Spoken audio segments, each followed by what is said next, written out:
నమస్తే జూబ్లీహిల్స్ ప్రజలారా, ఈరోజు నిజంగా సత్యమే నెగ్గిందని జూబ్లీహిల్స్ ప్రజలు మరి అక్కడ ఉన్న ప్రాంత నివాసులందరికీ కూడా ప్రత్యేకంగా ధన్యవాదాలు తెలియజేస్తున్నాను. నేను రాహుల్ గాంధీ ఫాలోవర్ ఫండ్ తెలంగాణ రాష్ట్ర అధ్యక్షుడిగా శనిగారపు కమలాకర్.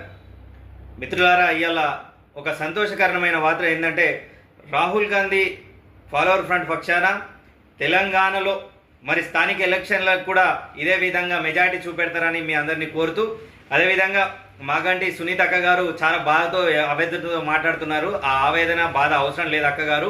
మీరు 12 సంవత్సరాల నుంచి పరిపాలన చేసిరు, ప్రజలకు ఏం పట్టించుకున్న నాదుడు లేడు. గోపీనాథ్ గారు కానీ ఆయన చనిపోయింది, ఆయన అనద్దు. కానీ మీరు ఇప్పుడు రౌడీల లెక్క మీరు మాట్లాడుతున్నారని ఈ సందర్భంగా తెలియజేస్తున్నాను. ఎందుకంటే రౌడీయిజం గెలిచింది అనే మాట అది మీరు వెనక్కి తీసుకోవాలని చెప్పి నేను సీరియస్గా డిమాండ్ చేస్తున్నాను.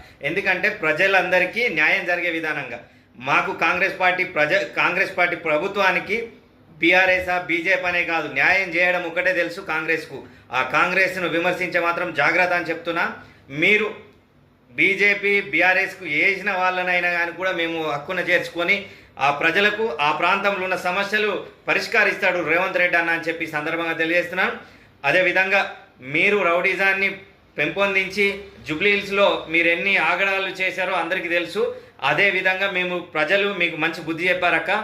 మీరు ఆ విధంగా ఉండి ఇప్పుడు మొన్నటిదాకా నక్క లెక్క మాట్లాడి ఇప్పుడు ఏదో పొడిచినట్టు మాట్లాడుతున్నావు. ఒక మహిళగా నిన్ను గౌరవించే మాట్లాడుతున్నాం. జాగ్రత్త అని మరోసారి చెప్తున్నా. మరి రౌడీలు గుండాలనే మాట మార్చేసి నీ ప్రజలకు నీకు ఓటేసిన వాళ్ళకు ఏం కావాలనో అది నవీనాన్న దగ్గరికి తీసుకుపోయి అన్న నా పరిస్థితి గీదా అని చెప్పి ప్రజల గురించి మేలు జరిగే విధంగా మాట్లాడు, కానీ మరీ కక్షపూరితంగా మాట్లాడు మంచి కాదని చెప్పి మరోసారి హెచ్చరిస్తున్నాను. అదేవిధంగా జూబ్లీహిల్స్ ప్రజలారా, మంచి మెజార్టీ ఇచ్చినందుకు కూడా మీకు ప్రతి ఒక్కరికి పేరు పేరున ధన్యవాదాలు తెలియజేస్తూ తెలంగాణ రాష్ట్రంలో మరో 5-10 సంవత్సరాలు కాంగ్రెస్ వెళ్తుందని చెప్పి ఈ సందర్భంగా తెలియజేస్తున్నా. జై రాహుల్ గాంధీ, జై రేవంత్ అన్న, జై నవీన్ అన్న.